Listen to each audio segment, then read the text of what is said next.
Salut à tous. Alors nous sommes lundi et une fois n'est pas coutume, enfin je dis ça mais en ce moment je crois que j'ai introduit le lundi. Enfin bon, j'ai introduit aujourd'hui parce que figurez-vous que j'ai du temps, ça c'est plutôt chouette, que j'ai du calme et ça c'est pas deux choses qui vont forcément ensemble. Donc j'en profite pour vous saluer pour commencer et puis pour vous faire un petit point lecture parce que ce week-end flemme de filmer et c'était un peu week-end pyjama quoi. Et comme j'ai quand même terminé un livre, deux livres, j'ai terminé deux livres et que j'en ai commencé un autre et un autre encore aujourd'hui, bref, voilà. Donc c'est l'occasion de faire un point lecture. Alors c'est parti, on y va. Alors ce week-end, j'ai terminé le tome 2 de Skyward de Brandon Sanderson, autrement appelé Branderson, qui s'appelle Astrévise et qui est donc la suite du tome 1. Voilà.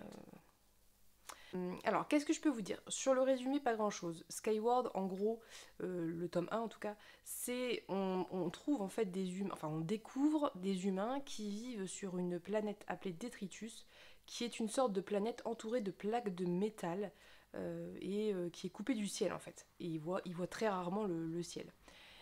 Ils vivent sous terre, cachés, parce qu'ils sont régulièrement attaqués par des drones extraterrestres. Et donc en fait, si vous voulez, cette vie sur la planète de Détritus est une sorte d'exil. Je sais plus très bien ce qu'on en sait ou pas sur l'exil, mais on sait en tout cas, en gros, que ils ont essayé de s'enfuir, qu'ils se sont écrasés sur Détritus et que depuis ils vivent là.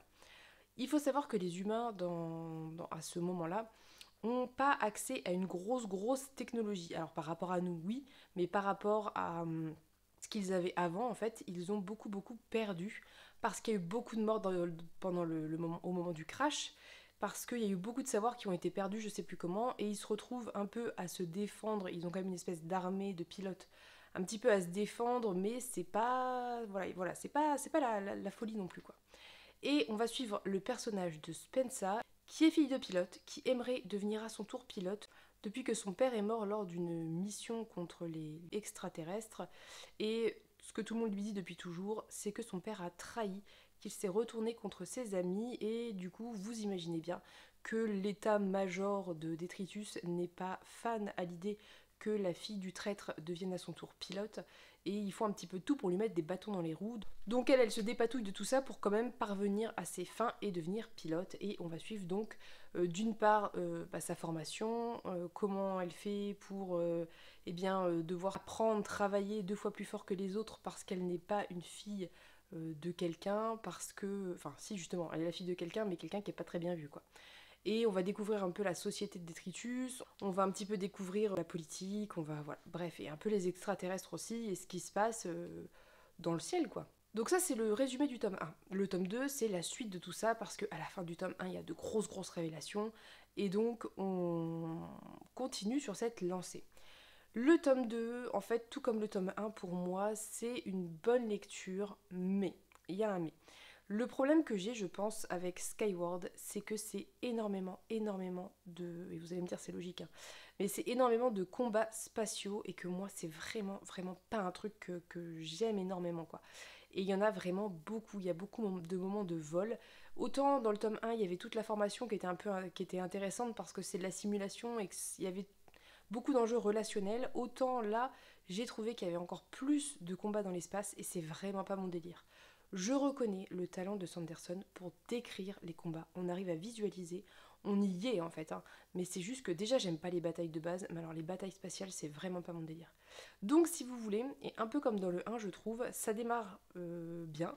Il y a un gros moment au milieu où je m'ennuie un peu et j'y vais, mais je suis pas hyper motivée. Mais je continue ma lecture parce que je sais maintenant, depuis le tome 1, que la fin va être incroyable. Et effectivement, la fin a dépassé encore mes attentes, puisque la fin était surprenante, bien menée, intrigante, avec plein de révélations, plein de choses qui prennent du sens. C'était vraiment génial. Et c'est pour ça que je vais lire le tome 3, en sachant qu'il y a sûrement encore un moment au milieu où je vais être bif-bof, parce que je sais que la fin, et là c'est la fin de la saga, va être incroyable. Donc c'est une lecture, comme vous voyez, qui est une bonne lecture, et je pense que pour plein de gens c'est une excellente lecture parce que c'est vraiment très bon. C'est juste moi qui ai vraiment beaucoup de mal avec le côté bataille, bagarre, s'entretuer, se tirer dessus, les détails, les descriptions de la technique de bidule, machin, et de se retourner sur truc avec son ailier qui fait telle manœuvre. Enfin, tout ça, moi, ça me saoule, hein, concrètement. C'est pas... Voilà. Mais je sais à quoi m'attendre quand je lis Skyward, donc c'est pas comme si j'étais surprise et que mes attentes étaient déçues. Je savais bien que ça allait être dans ce goût-là, quoi. Mais bon, voilà, comme je vous dis, j'ai tellement envie de savoir que je vais lire le 3. Pas tout de suite, mais je vais le lire. Sinon, au-delà des batailles spatiales qui me saoulent en termes de personnages, je n'étais pas hyper fan de Spensa dans le 1. Là, c'était un peu mieux. Mais c'est vrai qu'elle a un caractère avec lequel moi j'ai un peu de mal parce que, mais ça c'est, je veux dire, dans la vraie vie c'est un peu pareil. Hein. Parce que c'est un personnage qui est très emporté et vous savez quand les gens disent moi je suis franc et que ça veut dire je dis tout ce qui me passe par la tête sans réfléchir quitte à blesser des gens.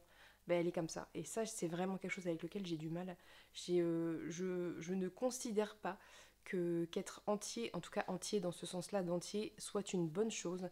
Je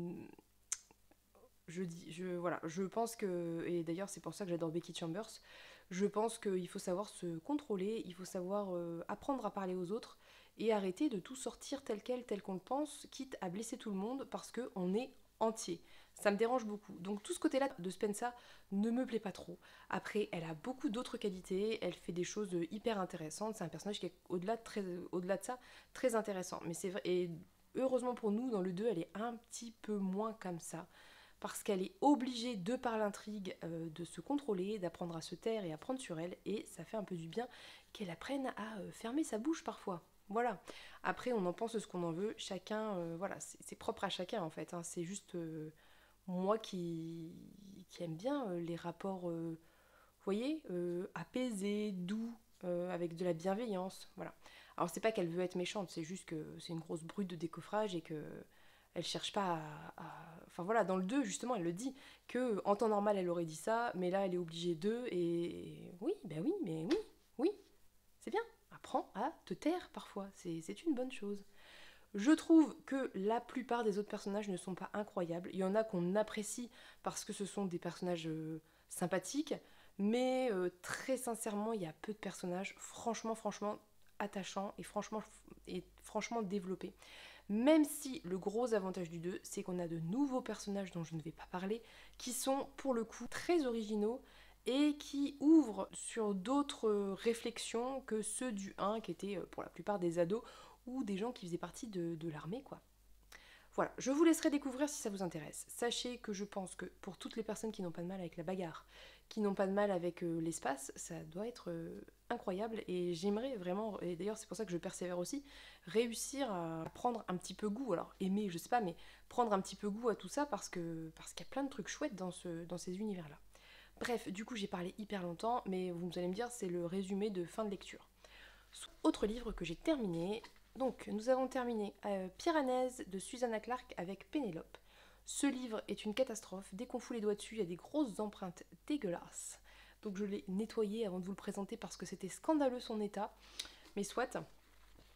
Que puis-je vous dire sur Piranèse? Piranèse, je pense que tout le monde le sait, c'est un bouquin très particulier. Ça se passe dans une espèce de palais infini où il y a des salles, des salles, des salles et des salles, et des étages et tout ce que vous voulez, qui fait très, en tout cas dans mon esprit, c'est vraiment typiquement une espèce de temple grec, mais qui serait XXXXL, rempli de statues, il y a même des ossements humains, et en fait rempli de choses inertes finalement, puisque Piranèse est un petit peu tout seul là-dedans. Et la seule personne qu'il croise, c'est celui qu'il appelle l'autre, qui vient le voir 2 fois par semaine, 2 fois 1 heure par semaine, et ils ont des échanges. Et on en sait très peu, en fait. Pendant un certain moment, on installe l'ambiance. Je sais que certaines personnes ont déploré ou déplorent ce début qui est très lent, parce que rien ne se passe franchement avant la page 90. Mais moi, personnellement, j'ai adoré visiter ce palais. J'ai adoré découvrir le quotidien de Piranèse qui vit seul. Enfin, ça me paraît incroyable. Comment on peut vivre seul en croisant juste un humain vite fait 2 fois par semaine, quoi. Et qui arrive à y trouver en fait son compte, son bonheur. En fait, je pense que c'est ça. C'est que le personnage de Piranèse est un personnage incroyable et j'ai rarement autant aimé un personnage. Donc c'est un adulte, hein, il a la trentaine, mais c'est un personnage qui est d'une douceur, d'une bienveillance, d'une bonté, mais vraiment, il est bon, il est sincèrement bon. Il est optimiste, il est observateur, il est respectueux, il est... Enfin bref, ça serait, si vous voulez, c'est comme un enfant, un peu l'esprit d'un enfant dans un corps d'adulte. Il s'émerveille de tout, il va s'émerveiller de voir les oiseaux passer, il va s'émerveiller à regarder toutes les statues qu'il y a et à les dénombrer et à en faire des descriptions précises. Il va... Enfin, le personnage de Piranèse, moi, il m'a totalement conquise parce qu'il est... il est naïf, c'est lui qui raconte, donc forcément nous on a son point de vue, en tout cas ses écrits puisqu'il écrit beaucoup, on voit arriver avant lui ce qui arrive, et des fois on se dit, moi il y a des moments où je me suis dit mais non s'il te plaît, enfin réveille-toi, mais en même temps il est tellement... il a tellement envie, enfin je pense qu'il croit sincèrement que le monde qui l'entoure ne lui veut pas de mal, et il a très envie que ça soit comme ça en fait. Je sais pas comment dire pour pas trop en dire, mais que du coup il met du temps parfois à réagir par rapport à certaines choses. Mais il est adorable. Il est adorable. Il est vraiment, j'ai beaucoup aimé ce personnage parce qu'il a, vous voyez, il est naïf, mais c'est pas non plus de, c'est pas de la bêtise entre guillemets, c'est pas de l'aveuglement quoi. C'est une naïveté sincère, une naïveté d'enfant, une innocence quoi. Et une fois qu'il a compris, il a compris. Vous voyez.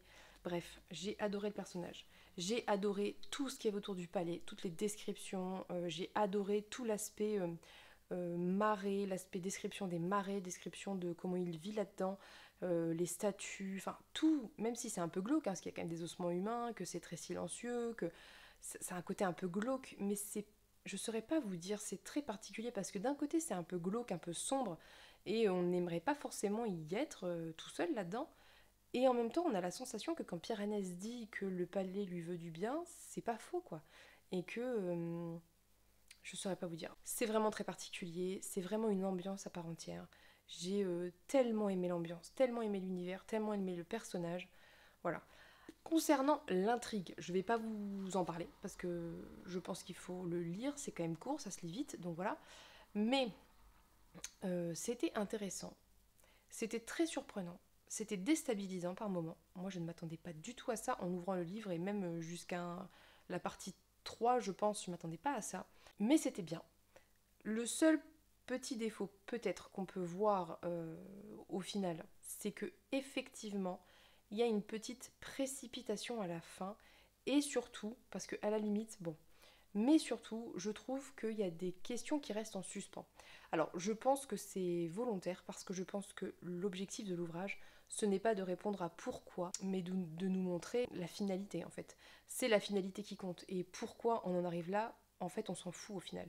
Mais c'est un petit côté un petit peu frustrant. Moi, il y a des choses que j'avais des questions encore à poser à Piranèse notamment, mais soit. C'est intéressant, c'est particulier, je peux concevoir que ça ne plaise pas à tout le monde, mais moi j'ai adoré. J'étais bien dedans, j'étais bien avec Piranèse, j'étais bien dans ce palais glauque en fait. C'est ça qui est particulier. Mais soit.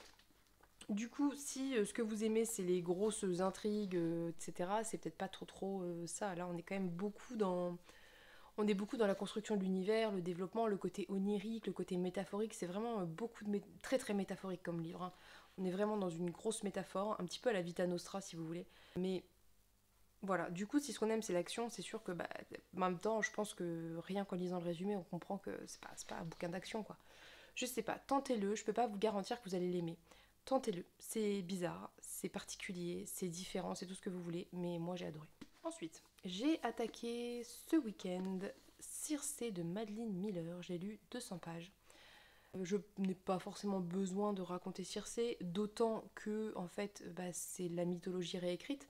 Donc Circé, on va suivre en fait l'histoire de Circé de sa naissance jusqu'à je ne sais pas où puisque je n'ai pas fini. Et on va en apprendre sur les dieux, la mythologie, etc. Sur ses parents, sur sa famille, sur... voilà. Pour le moment, je suis vraiment à fond dedans. Moi, personnellement, j'aime beaucoup l'écriture de Madeline Miller parce que je trouve qu'elle est extrêmement douée pour varier les tons. C'est-à-dire qu'on va retrouver des moments qui vont être descriptifs, purement descriptifs, je veux dire, voilà, un environnement par exemple. Mais poétique, beau, c'est bien décrit. On va avoir des moments plus oniriques, on va avoir des moments plus épiques, et ça correspond d'autant plus voilà, à des faits mythologiques. On va avoir des moments plus dans l'introspection. On retrouve de tout, je trouve, et c'est pareil dans le chant d'Achille. On retrouve de tout, et tout est bien fait. Moi, j'aime vraiment cette plume. Alors effectivement, euh, c'est pas un gros bouquin d'action, quoi. Et je pense que c'est pas ça qu'il faut en attendre, comme pour le chant d'Achille. C'est pas du tout ça qu'il faut attendre. On n'est pas là pour résoudre une enquête, si vous voulez. C'est vraiment une tranche de vie, comme pour le chant d'Achille en fait. C'est une tranche de vie, donc avec ce que ça implique de moments plats, de moments où il se passe pas grand chose, de moments où il se passe quand même des choses, surtout qu'on suit quand même une déesse où il se passe quand même des choses. Euh, et je trouve que Madeline Miller a une capacité, en tout cas elle a une vision qui correspond tout à fait à la mienne concernant les dieux et les divinités grecques antiques. C'est-à-dire que je trouve que ça correspond exactement à l'idée que j'en ai en tant que personne, en tout cas qui a étudié un peu la mythologie, pas en tant que relectrice de mythes, parce que je pense que maintenant il y a tellement de réécritures de mythes avec des dieux qui sont beaucoup plus gentils ou qui deviennent gentils ou qui s'adoucissent que on oublie